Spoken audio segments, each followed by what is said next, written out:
यो people, good morning, good evening, good afternoon. जो video देख रहे हैं सबके लिए कैसे हैं सब लोग बेटा?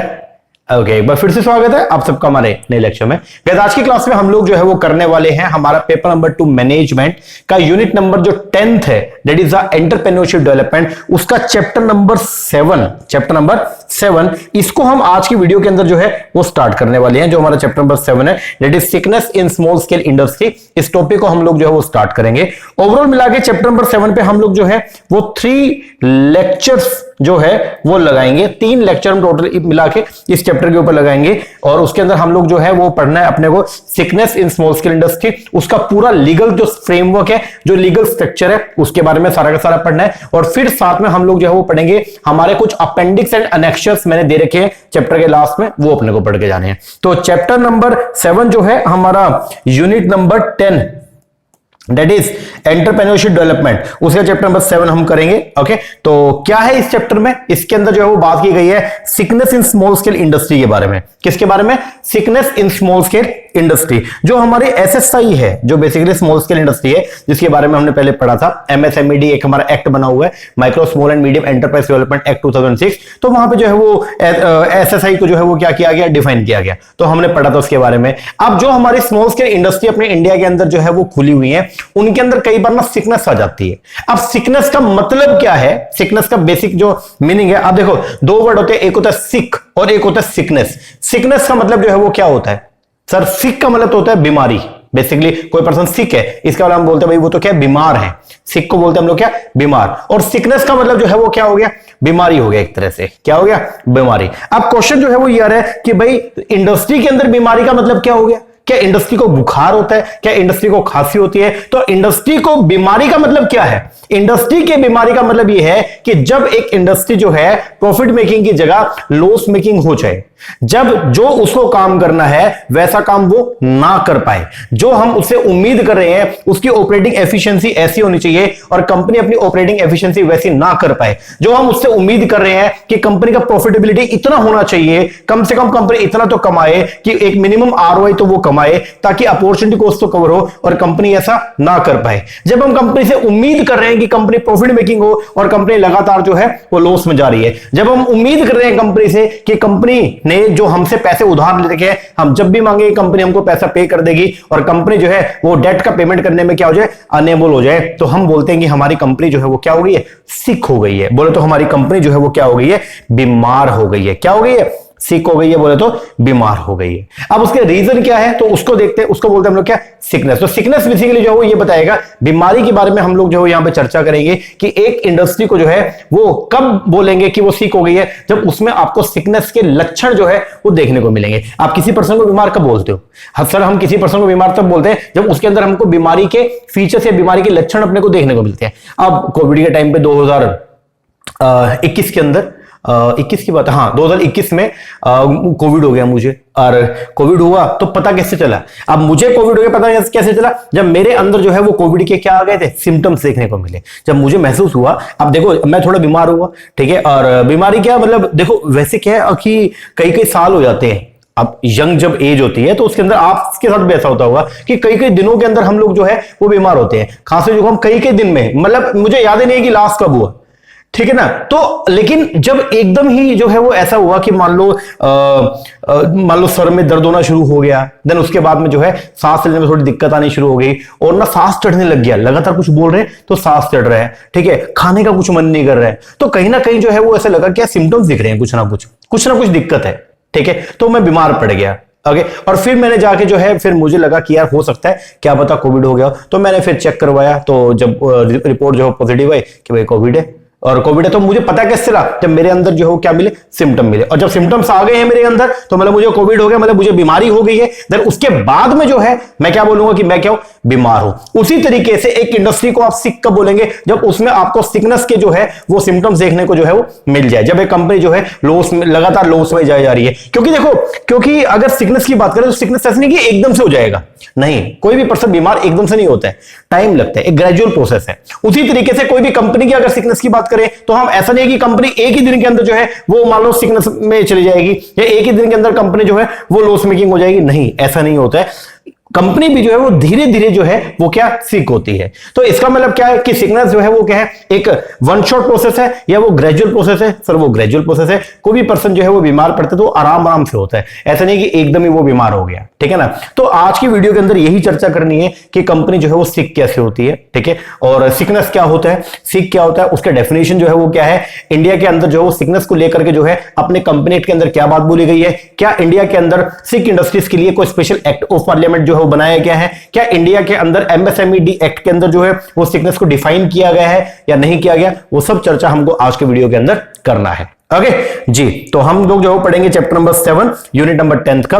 लेक्चर को शुरू करूं उससे पहले एक छोटी सी इंफॉर्मेशन आपको प्रोवाइड करवा देता हूं। अगर आप लोग भी जो है वो अपकमिंग दिसंबर 2023 में जो एंटी नेट का पेपर होना है, अगर आप उसकी प्रिपरेशन कर रहे हैं तो उसके लिए हम लोगों ने ऑनलाइन बैच हमने स्टार्ट किया हुआ है। हमारा जो ऑनलाइन बैच है उसके अंदर हम आपको प्रोवाइड करेंगे पेपर नंबर 1 प्लस में पेपर नंबर 2 कॉमर्स। अगर आपका कॉमर्स सब्जेक्ट है, कॉमर्स की भी सेपरेट कोचिंग मिलेगा, प्लस अगर आपका मैनेजमेंट सब्जेक्ट है, ठीक है, अगर आप कोड 17 से तैयारी कर रहे हैं तो उसके लिए हम लोग जो स्पेशल बैच प्रोवाइड करवाते हैं। हमारा जो बैच है उसके अंदर आपको मिलेगा पेपर 1 प्लस में पेपर 2 दोनों video lecture like this, plus में मिलेगा सारा का सारा स्टडी मटेरियल हार्ड कॉपी में, प्लस में रिवीजन करने के लिए रिवीजन के सेपरेट वीडियोस और प्रैक्टिस करने के लिए प्रैक्टिस के एमसीक्यूज। तो अगर आप इंटरेस्टेड है, नीचे नंबर दिया हुआ है, इस पर कॉल करके या व्हाट्सएप करके आप इंक्वायरी कर सकते हैं। ओके जी, चलो अब हम शुरुआत करते हैं हमारे टॉपिक का।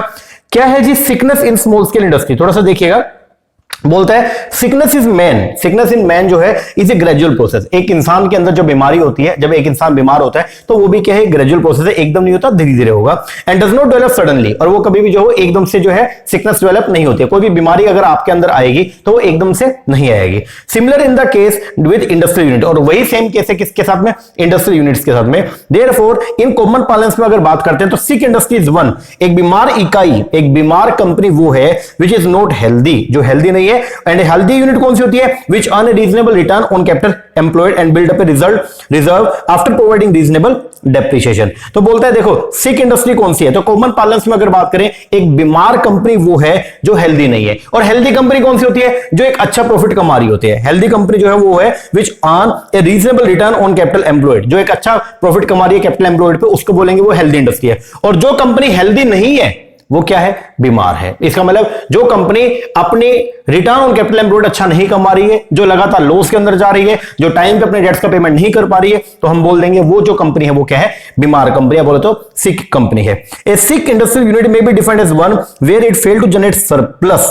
सिक कंपनी को हम डिफाइन करेंगे, सिक कंपनी कोई भी एक ऐसी कंपनी जो फेल है, जो फेल हो गई क्या करने में, सरप्लस जनरेट करने में। सरप्लस का मतलब जो है वो यहां पे क्या है, प्रॉफिट। सरप्लस का मतलब जो है वो क्या है, प्रॉफिट। तो अगर कोई कंपनी जो है वो कंटिन्यू बेसिस पे प्रॉफिट को जनरेट करने में क्या हो रही है, फेल हो रही है, लगातार वो लॉस में जाई जा रही है, प्रॉफिट कमा ही नहीं पा रही है, तो हम उसको क्या बोल देंगे कि ये कंपनी क्या हो गई है, सिक हो गई है। And depend upon frequent infusion of the excel fund for the survival, और बारी बारी उसके अंदर उस कंपनी में सर्वाइवल के लिए लगातार फंड को इंट्रोड्यूस करना जो है वो किया जा रहा है ताकि वो कंपनी जो है वो सर्वाइव कर जाए। तो ऐसे इंडस्ट्री को बोल देंगे हम लोग क्या, सिक इंडस्ट्री या सिक कंपनी। तो सिक कंपनी कौन सी है सर, सिक कंपनी वो कंपनी है जो लगातार लॉस के अंदर जा रही है, ठीक है, और साथ में उसके सर्वाइवल के लिए बारी बारी इसमें पैसा इंट्रोड्यूस करना पड़ रहा है, तो ऐसी कंपनी को बोल देंगे हम लोग क्या, सिक कंपनी।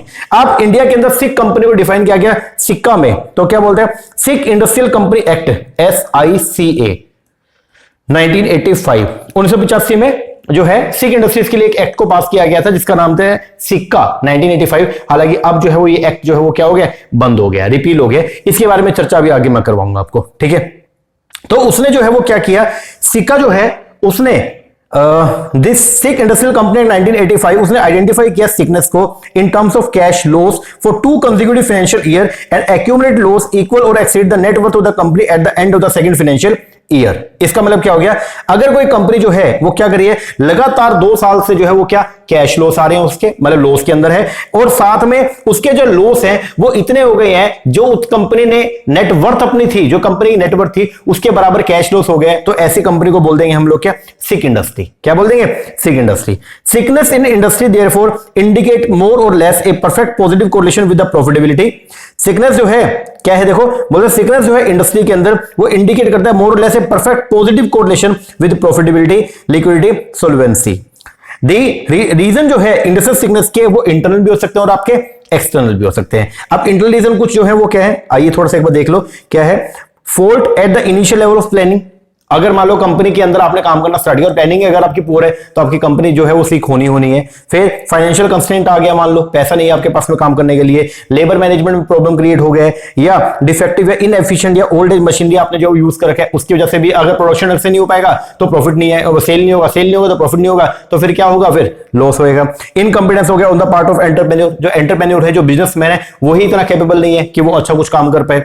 कुछ एक्सटर्नल रीजन भी होते हैं, लाइक गवर्नमेंट ने अपना पॉलिसी जो है वो क्या कर दिया, चेंज कर दिया। आपने सोचा था कि आप काम करेंगे, प्रोडक्शन करेंगे और सामान को जो है वो बाहर बेचेंगे, और गवर्नमेंट ने जो है वो एक्सपोर्ट के ऊपर अगर मान लो कोई बैन लगा दिया तो फिर अब क्या होगा, तो सर हमारा काम बंद हो जाएगा। या सब इनपुट जो है उसकी सप्लाई के ऊपर क्या लग गया, वो एरेटिक सप्लाई हो गई है, बोलते सप्लाई के ऊपर बैन लग गया, या प्रॉपर इनपुट जो है वो रिसीव नहीं हो पा रहे हैं तो भी दिक्कत है। कॉम्पिटिशन लगातार जो है वो क्या हो रहा है, बढ़ रहा है। या नॉन अवेलेबिलिटी तो एनर्जी रिसोर्सेज और रॉ मटेरियल, या डिमांड और क्रेडिट कंस्ट्रेंट हो रहा है, मान लो पैसा जो है वो बाहर से अपने को नहीं मिल पा रहा है, रिसोर्स ही अवेलेबल नहीं हो पा रहे हैं, तो उसकी वजह से जो है वो इंडस्ट्री क्या हो जाती है, सिक हो जाती है। ठीक है ना। तो इसको ये जनरली जो है वो आपके चीजें आपको देखने को मिलेंगी, ये सब आपके जो है वो सिम्टम्स हैं। अगर ये चीजें आपकी कंपनी के अंदर अराइज हुई है तो हम बोलते हैं कि आपकी कंपनी जो धीरे धीरे क्या हो जाएगी, सिक इंडस्ट्री हो जाएगी। अब क्वेश्चन जो है वो निकल के आता है कि सर लीगल प्रोविजंस जो है वो क्या बने हुए हैं, क्या सिक इंडस्ट्री को लेकर के अपने इंडिया में जो कंपनी 2013 है क्या उसमें कोई प्रोविजन है?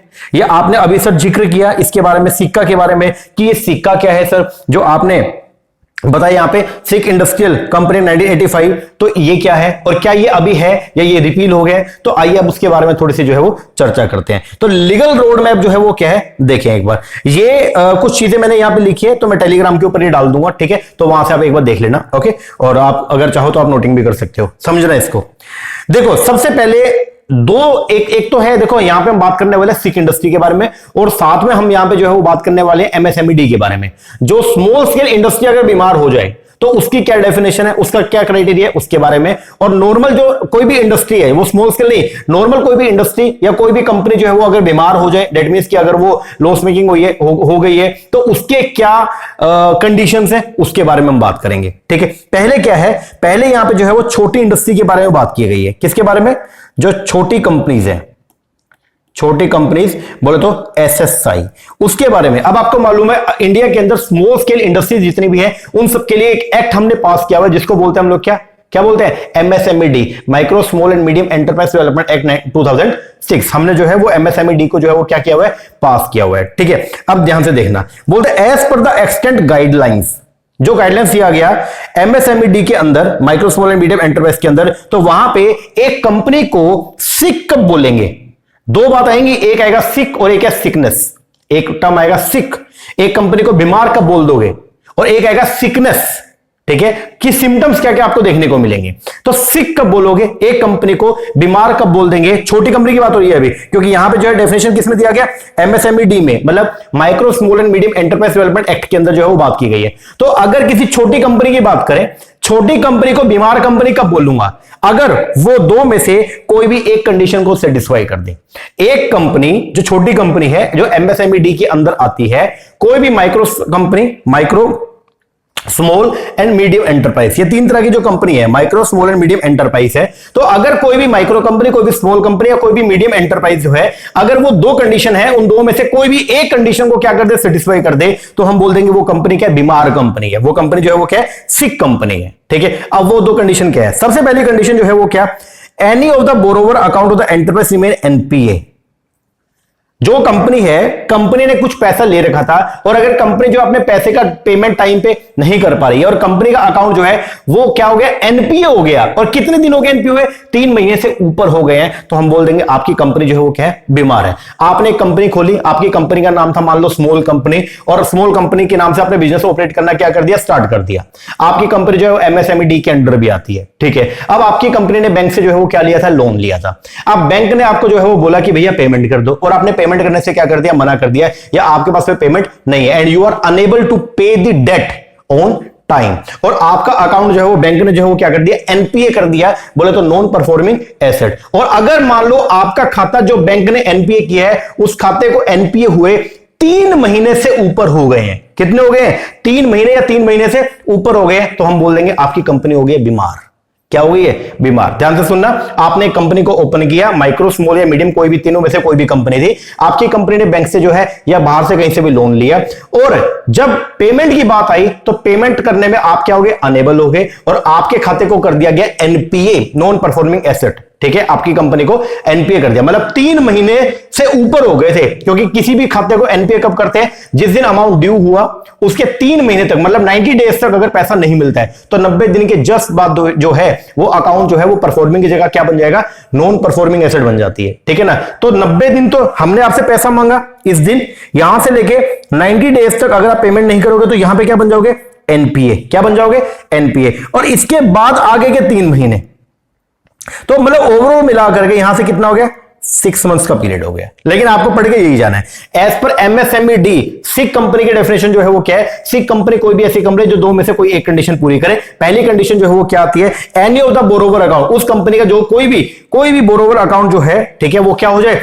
एनपी हो जाए 3 महीने या उससे ज्यादा के लिए, तो हम बोल देंगे आपकी कंपनी क्या होगी? सिक कंपनी। या फिर या क्या हो? देयर इज एन इरोजन मतलब क्या हो गया? खत्म हो गई क्या?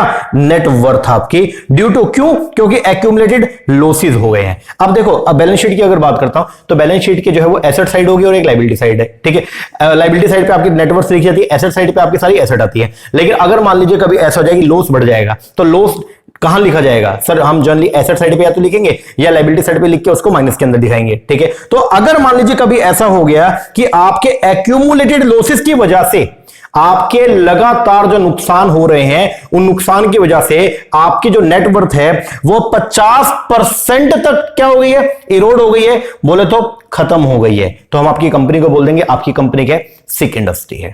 क्या है? सिक कंपनी है। तो आपकी कंपनी को एज पर एमएसएमई सिक बोलेंगे कब? जब 2 में से कोई भी एक कंडीशन पूरी होती है। पहली कंडीशन क्या? आपका कोई भी बोरोवर अकाउंट जो है, आपका कोई भी बोरोवर अकाउंट है, ठीक है, आपने जो बैंक से लोन ले रखा था वो एनपी हो गया, और उसका एनपी हो गया कितने महीने हो गए? 3 या 3 से ज्यादा, तो हम आपकी कंपनी को क्या बोल देंगे? Sick company. या फिर आपके जो एक्यूमुलेटेड लॉसेस है वो इतने हो गए हैं, आपके एक्यूमुलेटेड लॉसेस जो है वो इतने हो गए हैं कि आपके नेटवर्थ का 50% तक जो है वो क्या हो गया? इरोड हो गया। आपकी 50% तक आपकी नेटवर्क जो है वो क्या हो गई है? खत्म हो गई है। तो हम आपकी कंपनी को क्या बोल देंगे? बोलो सर, हम आपकी कंपनी को जो बोल देंगे सिक कंपनी। क्या बोल देंगे? सिक। एक बार के लिए देखो, एक बार यहां पे क्या, as per the extent guidelines MSME may be said to have become sick. किसी भी माइक्रो या स्मॉल एंटरप्राइज को हम सिक कब बोलेंगे? किसी भी माइक्रो या स्मॉल एंटरप्राइज को सिक तब बोलेंगे अगर वो 2 में से कोई एक कंडीशन को सेटिस्फाई करती है। पहली कंडीशन क्या? Any of the borrower account of the enterprise remain NPA for 3 month और मोर। आपका कोई भी एक बोरोवर अकाउंट जो है वो एनपी हो गया 3 महीने या उससे ज्यादा के लिए। या there is an erosion of net worth, आपकी जो नेटवर्थ है मतलब जिसके अंदर आपका शेयर कैपिटल आती है, रिजर्व आते हैं, वो क्या हो गए? इरोड हो चुके हैं, बोलते खत्म हो चुके हैं। कितने? Due to accumulated losses the extent of 50% of the net worth during the previous accounting year. तो आपकी कंपनी को हम क्या बोल देंगे? Sick company. क्या बोल देंगे? सिक। तो ये जो बात की गई है वो किसके बारे में की गई है? सर ये बात जो है वो की गई है छोटी कंपनीज के बारे में। ठीक है, अब कोई भी, आपको मैंने अभी बोला, कोई भी कंपनी जो है वो डायरेक्टली सिक नहीं बनती है। ठीक है, ऐसा नहीं, सडन नहीं है, वो ग्रेजुअल प्रोसेस है। तो आपको धीरे धीरे जो आपको उस कंपनी में सिम्टम जो देखने को मिल जाएंगे। तो अगर ये सिम्टम आपको देखने को मिल रहे हैं तो इसका मतलब कंपनी जो है वो फ्यूचर में जाके सिक कंपनी बन सकती है। तो वो सिम्टम अगर आपने पहले पहचान लिए और उसको रिवाइव करना स्टार्ट कर दिया तो वो कंपनी को आप सिक कंपनी उनसे बचा सकते हैं। अब वो सिम्टम क्या क्या है और वो कौन सा स्टेज है जहां पे अगर आप अर्ली आइडेंटिफाई कर लेते हो, कोई भी एक कंपनी है जो आपको लग रहा है कि फ्यूचर में सिक हो सकती है, आपने उसके फीचर्स को देख के या आपने उसके सिम्टम्स को देख के आइडेंटिफाई अगर कर लिया कि ये फ्यूचर के अंदर जो वो क्या हो सकती है? सिक हो सकती है। तो उन सिम्टम्स को हम जिस टाइम पे आपने उनको आइडेंटिफाई किया उस स्टेज को बोलते हैं हैंड होल्डिंग स्टेज। क्या बोलते हैं? Hand holding stage. तो देखो पहले जो है वो क्या आती है? Hand holding stage. तो क्योंकि मैंने आपको बोला कोई भी कंपनी सीधा बीमार नहीं होगी, बीमार होने से पहले आपको उसमें सिम्टम देखने को मिलेंगे। अगर अर्ली ही आपने जो है वो डिटेक्शन कर लिया, उन सिम्टम को अर्ली जो है वो आपने डिटेक्ट कर लिया, तो आप जो है वो क्या कर लोगे? उसके ऊपर आप वर्किंग कर सकते हो। अगर आपने उन सिम्टम्स को अर्ली जो है वो क्या कर लिया? डिटेक्ट कर लिया, तो आप उसके ऊपर वर्किंग कर सकते हो, और वर्किंग करके उसको पहले जो है वो क्या कर लोगे? रिवाइव कर लोगे। तो उस स्टेज को क्या बोलते हैं? जब आप पहले से आइडेंटिफाई आइडेंटिफाई कर लेते हो, उसको बोलते हैं हम लोग क्या, हैंड होल्डिंग स्टेज। क्या बोलेंगे, हैंड होल्डिंग। तो पहले आती है हैंड होल्डिंग स्टेज, उसके बाद में आती है सिकनेस, उसके बाद में क्या आएगा, सिकनेस आएगा। तो हैंड होल्डिंग स्टेज क्या है, when early sign of sickness are detected, जब अर्ली साइन जो है सिकनेस की क्या हो जाए, डिटेक्ट हो जाए, तो उसको बोलते हैं आप लोग क्या क्या बोलेंगे, सर उसको बोलेंगे हैंड होल्डिंग स्टेज। अब वो साइन क्या क्या है, देखो, if any of the following event is trigger, अब ये तीन साइन है, तीन में से कोई भी एक इवेंट अगर होता है तो हम बोल देंगे कि कंपनी फ्यूचर में सिक कंपनी बन सकती है। पहला, there is a delay in commencement of commercial production by more than 6 months for reason beyond the control of the promoter. आपने काम शुरू करना था और काम अभी शुरू करना है और लगातार 6 महीने हो गए और आपका कमर्शियल प्रोडक्शन स्टार्ट हो ही नहीं पा रहा है। आपने आज काम शुरू करना था और आज से 6 महीने हो गए लगातार और आपका प्रोडक्शन स्टार्ट ही नहीं हो पा रहा है, और वो ऐसे रीजन की वजह से हो रहे हैं जो आप प्रोमोटर के हाथ में नहीं है। तो हमको लग रहा है कि भाई अभी कंपनी का ये हाल है, कंपनी ने आज से काम स्टार्ट करना था और 6 महीने बीत गए हैं और कंपनी काम नहीं स्टार्ट कर पा रही है। प्रोमोटर से पूछते हैं, वो बोलता है भाई हमें हमारे बस की नहीं है। तो इसका मतलब हमको लग रहा है कंपनी फ्यूचर में जाके जो है वो सिक इंडस्ट्री बन सकती है। या फिर कंपनी जो है लगातार 2 साल से जो है वो क्या कर रही है, द कंपनी इनकर लॉस फॉर 2 years, या कैश लॉस है 1 साल का beyond the accepted time frame. लगातार 2 साल से जो है वो लॉस में, या लगातार 1 साल से जो है कंपनी को जो है वो क्या है, कैश लॉस हो रहा है, तो हम बोल देंगे कंपनी जो है फ्यूचर में सिक इंडस्ट्री बन सकती है। या कंपनी जितना कंपनी का कैपेसिटी यूटिलाइजेशन है उसके 50% से भी कम ही कैपेसिटी को वो यूज कर पा रही है। The capacity utilisation is less than 50% of the projected level in terms of the quantity, or the sale are less than 50% of the projected level in terms of the value during a year. जितना sale आपने सोचा था उसका उस target का 50% तक भी achieve नहीं हो पा रहा है, तो हम मान लेंगे कि आपकी कंपनी जो है वो फ्यूचर में जाके बीमार हो सकती है। तो ये है अर्ली साइन, इनको बोलेंगे हम लोग क्या, ये जो हैंड होल्डिंग स्टेज होती है ये क्या है, ये अर्ली साइन है जहां पे आप पहले से पहचान सकते हो कि कौन सी कंपनी आगे फ्यूचर में जाके सिक बन सकती है। तो अगर अर्ली साइन में ही आप जो है उसको क्या कर लोगे, आइडेंटिफाई कर लोगे, तो आप इस पे वर्किंग करके उस कंपनी को जो है वो रिवाइव कर सकते हो। क्या कर सकते हो, रिवाइव। तो कोई भी कंपनी सीधा सिक कंपनी नहीं बनेगी, उससे पहले जो है वो क्या होगा, उससे पहले आएगी आपकी हैंड होल्डिंग स्टेज। अगर हैंड होल्डिंग स्टेज पे कंपनी को नहीं सुधारा जा सका तो फिर वो कंपनी बाद में क्या हो जाएगी, सिक कंपनी। और अगर आपने उसको रिवाइव कर लिया तो फिर वो नॉर्मल कंपनी हो जाएगी और वो बढ़िया तरीके से काम करती रहेगी। ओके जी, तो ये ध्यान रखना, एमएसएमई में अभी तक मैंने 2 बातें करी है। एमएसएमई में छोटी कंपनी कब बीमार होती है उसके लिए 2 कंडीशन बता रखी है, और यहां पे जो है वो बता रखा है हैंड होल्डिंग स्टेज के बारे में। और ये बता रखा है हैंड होल्डिंग स्टेज क्या है कि पहले जब कोई भी, ये अर्ली साइन है सिकनेस के, अगर किसी कंपनी में ये सब साइन आपको या ये सब सिम्टम्स अगर आपको देखने को मिले तो आप समझ जाना कि फ्यूचर, अगर उस पर अभी काम नहीं किया गया तो ये कंपनी फ्यूचर के अंदर जो है वो क्या बन सकती है, सर ये कंपनी फ्यूचर के अंदर जो है वो सिक कंपनी बन सकती है। आइए अब क्या है, the MSE micro small enterprise unit which could not be revive. ध्यान देना क्या बोलते हैं, जो MSE unit which could not be revive, जिसको अगर आपने अभी से नहीं सुधारा after intervention by the bank at the hand holding stage, hand holding stage पर अगर रिवाइव आपने नहीं किया देन उसको जो है वो डालना पड़ेगा किस कैटेगरी में, sick company. Then it need to be classified as the sick subject to comply with any one of the 2 condition as laid down above. तो अगर कोई भी कंपनी जो है उसको इस टाइम पे ये तो 3 कंडीशन जो राइज हुई है, अगर यहीं पे अगर उस कंपनी को जो है वो अगर आपने नहीं संभाला, अगर उसको नहीं संभाला तो मजबूरन आपको उस कंपनी को किस कैटेगरी में डालना पड़ेगा, सिक कंपनी कैटेगरी के अंदर उसको जो है वो डालना पड़ेगा, प्रोवाइडेड वो ऊपर वाली 2 कंडीशन आपकी क्या हो रही हो, सेटिस्फाई। जो ऊपर वाली 2 कंडीशन सिक कंपनी की कौन कौन सी बोलो, एनपीए, कोई अकाउंट जो है वो ओवरड्यू हो गया, एनपीए हो गया और 3 महीने या उसे ऊपर हो चुके हैं, या दूसरा आपका जो एक्यूमुलेटेड लॉसेस है वो इतना है कि आपकी 50% ऑफ नेटवर्थ जो है वो क्या हो गई है, इरोड हो गई है, तो हम आपकी कंपनी को बोल देंगे आपकी कंपनी के सिक कंपनी। अभी तक जो भी बात करी है वो सब किसके बारे में, छोटी कंपनी के बारे में। तो छोटी कंपनी का क्राइटेरिया आपको मैंने जो है बता दिया, सिकनेस का क्राइटेरिया भी बता दिया, सिक कंपनी होने का क्राइटेरिया बता दिया। तो ये जो क्राइटेरिया है ये दो ये तो है किसका, सिक कंपनी का, और सिकनेस का मैंने आपको बता दिया हैंड होल्डिंग स्टेज पे ये। तो ये 3 कंडीशन अगर आपके सामने आ रही है तो आप समझ जाना कि आपकी कंपनी को बीमारी लग चुकी है और फ्यूचर में जाके वो बीमार पूरी तरह से हो सकती है। तो टाइमली आप उसको जो है वो क्या कर लो, रिवाइव कर लो। क्या कर लो, रिवाइव। अगर रिवाइव कर लिया तो वो नॉर्मल हो जाएगी, नहीं तो लास्ट में जाके वो जो है वो क्या हो जाएगी, सिक हो जाएगी। क्या हो जाएगी, सिक। ओके जी, अब बात आती है नॉर्मल कंपनी के बारे में। आओ जी, लीगल प्रोविजन जो है अब आप यहां पे हम पढ़ेंगे किसके बारे में, कि नॉर्मल कंपनीज के बारे में। कोई भी नॉर्मल कंपनी, उसके सिकनेस के बारे में हम पढ़ेंगे। तो देखो इंडिया के अंदर जो है नॉर्मल कंपनी, कोई भी कंपनी वो बीमार जब होती है तो वो किस दायरे में चली जाती है, तो वो सिक कंपनी के दायरे में चली जाएगी। और इंडिया के अंदर सिक कंपनी के लिए जो है, जो भी सिक कंपनीज है उन सब के लिए 1985 के अंदर एक एक्ट जो है वो क्या किया गया, पास किया गया था, जिसको बोलते हैं सिक्का 1985। क्या बोलते हैं, सिक्का 1985। ओके जी।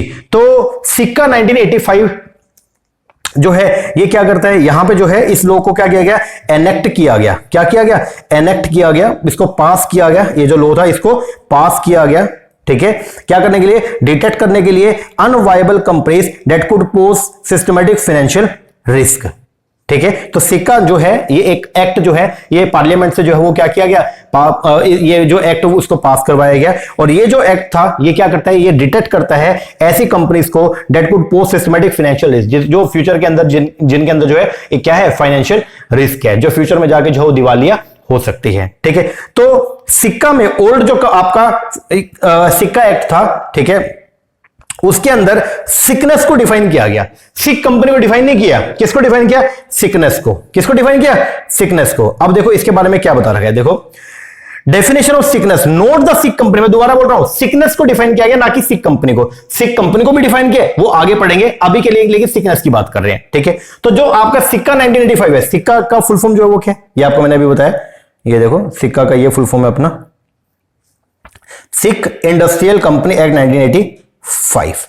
अब ये रिपील हो गया, अब ये बंद हो गया, क्योंकि इसके जो भी प्रोविजन थे वो कंपनी एक्ट 2013 के अंदर जो है वो मर्ज कर दिए गए। लेकिन अभी के लिए बस एक बार ध्यान रखो, सिक्का का फुल फॉर्म ध्यान रखना, सिक इंडस्ट्रियल कंपनी एक्ट 1985, सिक इंडस्ट्रियल कंपनी एक्ट 1985। ओके जी सर, अब ध्यान देना, सिक्का जो एक्ट है, सिक इंडस्ट्रियल कंपनी एक्ट 1985, उसके अंदर जो है वो सिकनेस को डिफाइन किया गया, सिक कंपनी को नहीं, सिकनेस वर्ड को जो है वो क्या किया गया, डिफाइन किया गया। और सिकनेस को क्या बोलते हैं, बोलते हैं अगर आपकी कंपनी का नेटवर्थ जो है वो इरोज हो गया, बोले तो खत्म हो गया। नेटवर्थ का मतलब यहां क्या, एक्यूमुलेटेड लॉसेस जो है वो अगर आपकी पेड अप कैपिटल या रिजर्व कैपिटल को जो है वो क्या करेंगे, वाइप अप कर गए। क्या कर गए, वाइप अप, मतलब ये है कि आपकी पेड अप कैपिटल या रिजर्व जो है वो क्या हो गए, खत्म हो गए।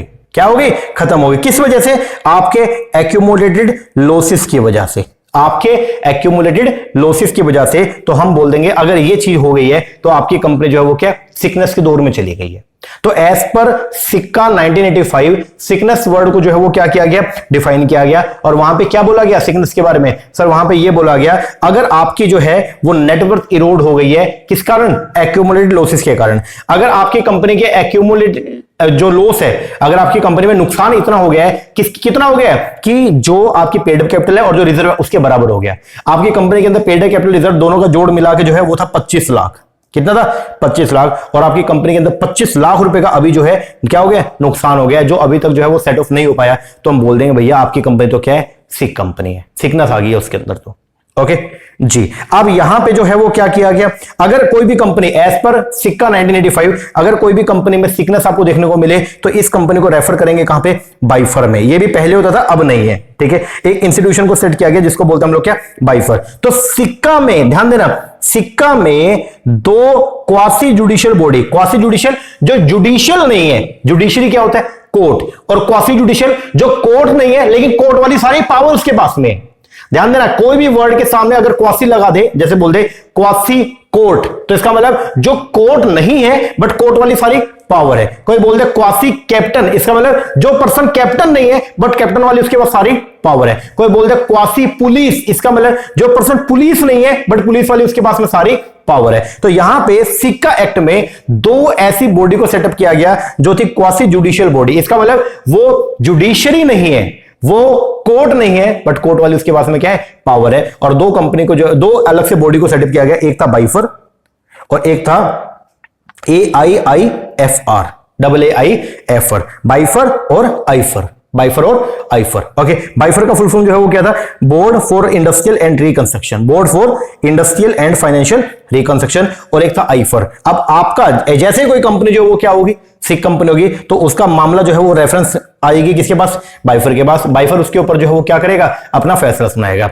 फिर बाइफर के फैसले को आप जो है वो क्या कर सकते हो, उसको अपील में जा सकते हो। और अपील के लिए बाइफर से ऊपर एक बॉडी और बना दी, उसका नाम रखा AAIFR, that is the appellate authority for industrial and financial reconstruction. तो पहले इतना सा आपको समझना पड़ेगा, जो ओल्ड सिक्का एक्ट था इसको क्या किया गया, पास किया गया था क्या करने के लिए, ये सिख कंपनीज को जो है वो क्या कर लेगा, डिटेक्ट करेगा। सिख कंपनी को क्या कर लेगा, डिटेक्ट करेगा, जिसके अंदर फाइनेंशियल रिस्क हो सकता है। और सिख कंपनी का यहां पे सिकनेस की जो है, सिख कंपनी की नहीं, यहां पे सिकनेस को जो है वो डिफाइन किया गया। और सिकनेस को क्या बोला गया, अगर मान लो आपकी कंपनी के अंदर जो है एक्यूमुलेटेड लॉस इतना हो गया है जो इक्वल हो गया किसके, आपके नेटवर्थ प्लस में आपके नेटवर्थ के, मतलब पेड कैपिटल प्लस रिजर्व मिला के जितना भी आपका अमाउंट बनता है और आपका जो एक्यूमुलेट लॉस है उसके बराबर हो गया, तो हम बोल देंगे भाई आपकी कंपनी में क्या आ गई है, सिकनेस आ गई है। यहां तक ओके जी। अब अगर मान लो एज पर ओल्ड जो सिक्का एक्ट था उसमें क्या था कि अगर कोई भी कंपनी में सिकनेस आ गई है तो उसको जो है वो रेफर कर दिया जाता था बाइफर के पास में। बाइफर का फुल फॉर्म क्या, board for industrial and financial reconstruction.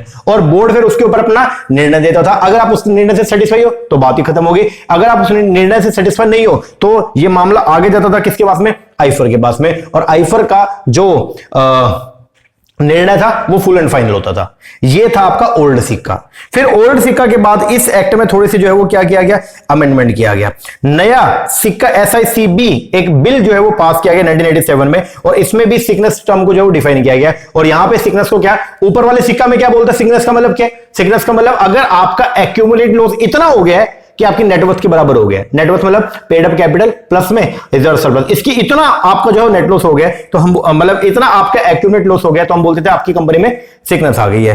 फिर जो नया SICB आया, जो बिल सिख इंडस्ट्री कंपनी जो बिल जो है वो पास किया गया और उसके अंदर जो है सिकनेस को डिफाइन किया गया। और वहां पे क्या बोला गया, अगर आपने डेट में जो पैसा आपने उधार ले रखा है उसमें आपने क्या किया, डिफॉल्ट किया फॉर 4 और मोर क्वार्टर, 4 या 4 से ज्यादा क्वार्टर, 3-3 महीने का एक क्वार्टर होता है, तो 4 या 4 से ज्यादा quarter in 2 successive year of 2 bank. अगर आपने बैंक से जो है लोन ले रखा था और लगातार 2 साल में 4 या 4 से ज्यादा क्वार्टर में आपने बैंक को पेमेंट करने में क्या कहते हैं, डिफॉल्ट कर दिया, तो मान लेंगे आपकी कंपनी में क्या आ गई है, सिकनेस आ गई है। क्या आ गई है, सिकनेस। उसके बाद फिर जो है वो क्या हुआ, 2003 के अंदर SICA को रिपील कर दिया। जो SICA एक्ट था 1985 उसको थोड़ा रद्द किया और उसको रिप्लेस कर दिया किससे, by sick industry company special provision repeal act of 2003। ठीक है, जिसने वाटरिंग डाउन किया some aspect of the original act को एंड आल्सो फिक्स किया कुछ फैक्टर व्हिच वर प्रॉब्लमैटिक। जिसने क्या किया, बेसिकली जो ओल्ड एक्ट था उसकी जो कमियां उसको क्या किया, थोड़ा बहुत दूर किया। क्या किया,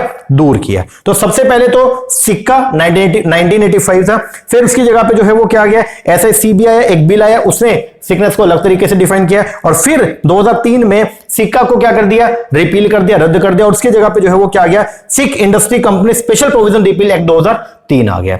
इसके बाद में क्या हुआ, ये जो सिक्का था इसको पूरी तरह से रद्द कर दिया 2016 में।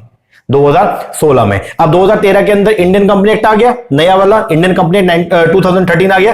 पहले होता था कंपनी एक्ट 1956, उसके बाद में उसको रद्द किया गया और उसकी जगह पे कंपनी एक्ट 2013 आ गया। और कंपनी एक्ट 2013 जब आया तो उसमें एक सेक्शन जो है वो इनकॉर्पोरेट किया गया, सेक्शन 253।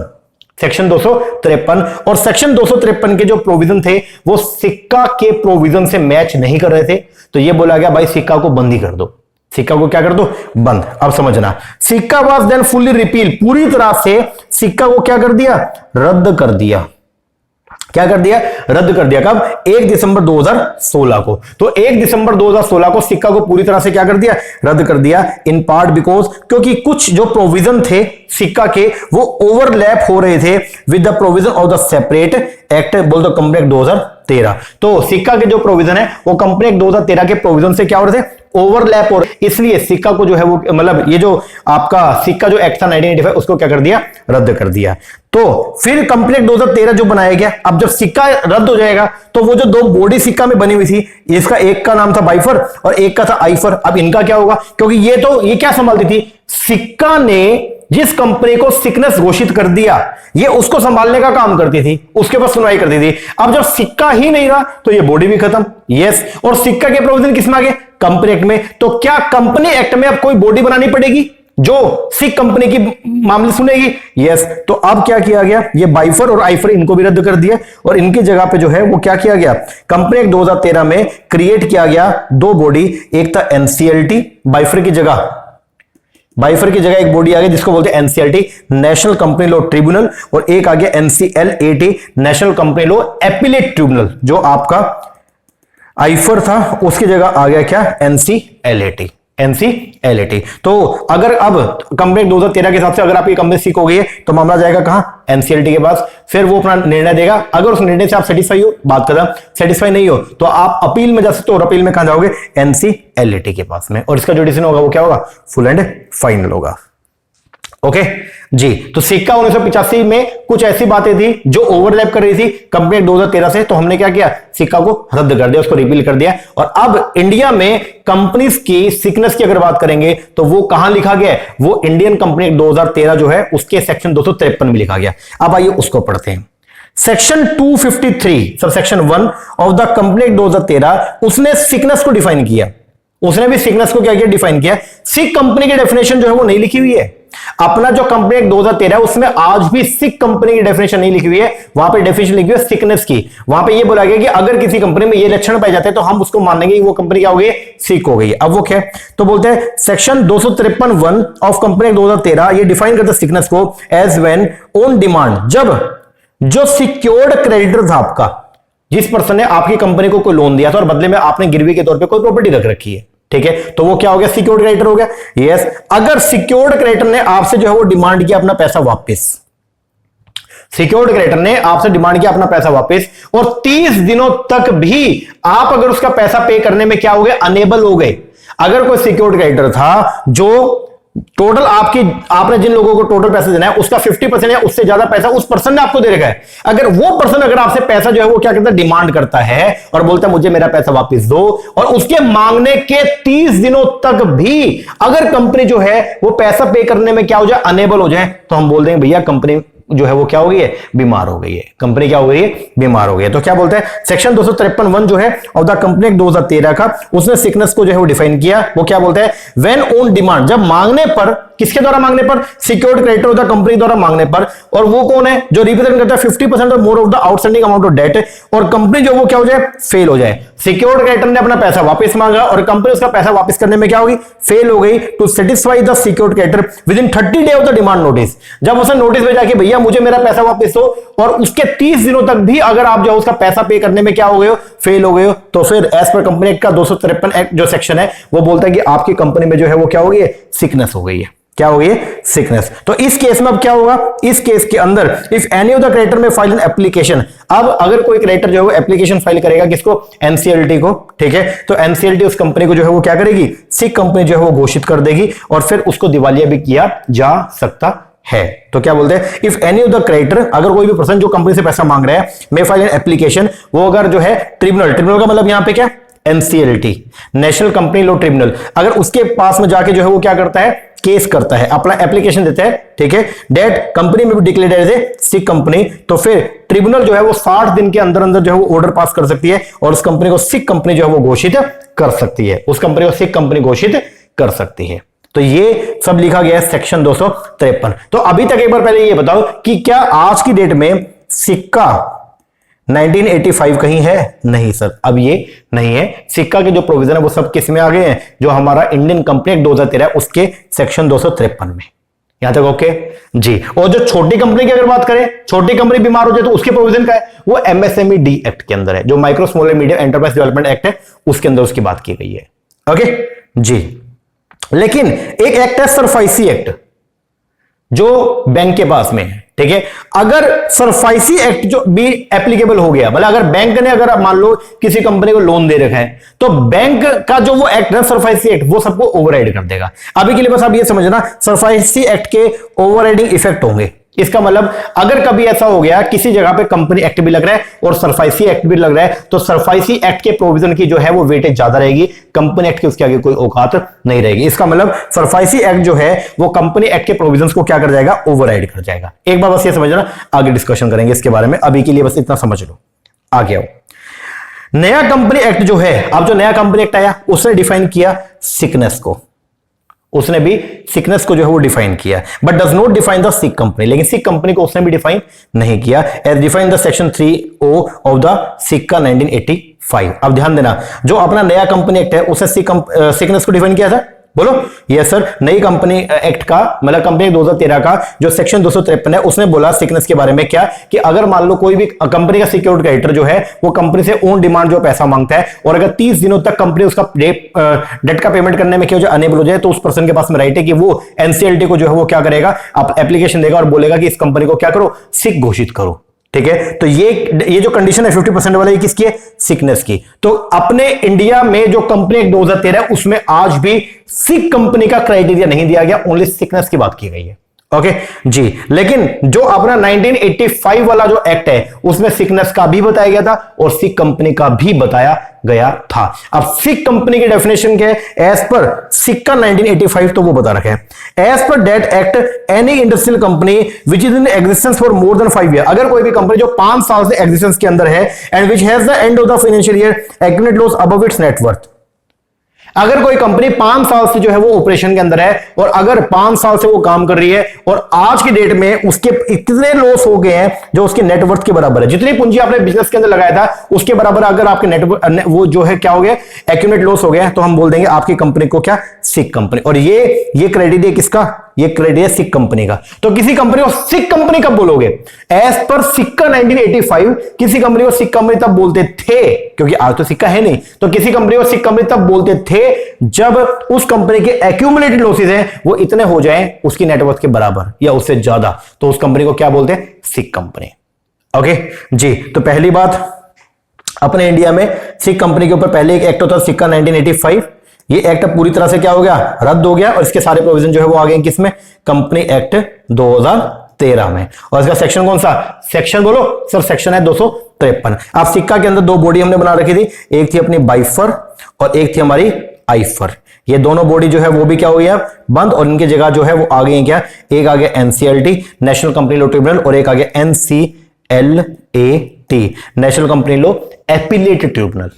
ओके जी सर, तो ये था आज का हमारा थोड़ा सा जो आपको मैंने बेसिक बताना था। तो एक बार देख लो, एमएसएमईडी के अंदर डेफिनेशन कुछ अलग है, उसके बाद में हैंड होल्डिंग स्टेज का तो ये आपको मैंने बता दिया, फिर साथ में हमने पढ़ा लीगल प्रोविजन। तो सबसे पहले था ओल्ड सिक्का एक्ट, फिर इसकी जगह पे जो है वो क्या आ गया, एसएसीबी 1987, फिर इसको भी रद्द करके 2003 के अंदर आ गया सिक्का industrial company special provision repeal act 2003, और फिर उसके बाद में जो है इसको भी सिक्का को क्या कर दिया, पूरी तरह से रद्द, और इसके प्रोविजन जो है वो डाल दिया कंपनी एक्ट 2013 में। और कंपनी एक्ट 2013 में सेक्शन 253 डाल दिया और वहां पे उसने जो है डिफाइन किया सिकनेस को, और वो क्या बोलता है, सिकनेस का मतलब जो है क्या, अगर कोई कंपनी जो है उसके क्रेडिटर जो है उससे पैसा मांग रहे हैं और 1 महीना या 1 महीने का नोटिस दे दिया और 1 महीना और से ऊपर हो गया और अभी तक जो पेमेंट नहीं किया गया, तो उस कंपनी को हम बीमार कंपनी घोषित कर सकते हैं। ठीक है, तो ये सब है। और सिक्का के अंदर जो पहले दो बॉडी थी बाइफर और आइफर, उसके जगह पे जो है अब नई कंपनी एक्ट के अंदर जो है 2 बॉडी डाली गई है जिसको बोलते हैं एनसीएलटी और एक है एनसीएलएटी। और एक खास बात ये कि अगर मान लो किसी कंपनी के ऊपर कंपनी एक्ट के प्रोविजन भी लग रहे हैं और सरफाइसी एक्ट भी लग रहा है, ये वाला एक्ट भी लग रहा है, तो वहां पे सरफाइसी एक्ट जो है वो प्रिवेल करेगा, मतलब सरफाइसी एक्ट का ओवरराइडिंग इफेक्ट आएगा।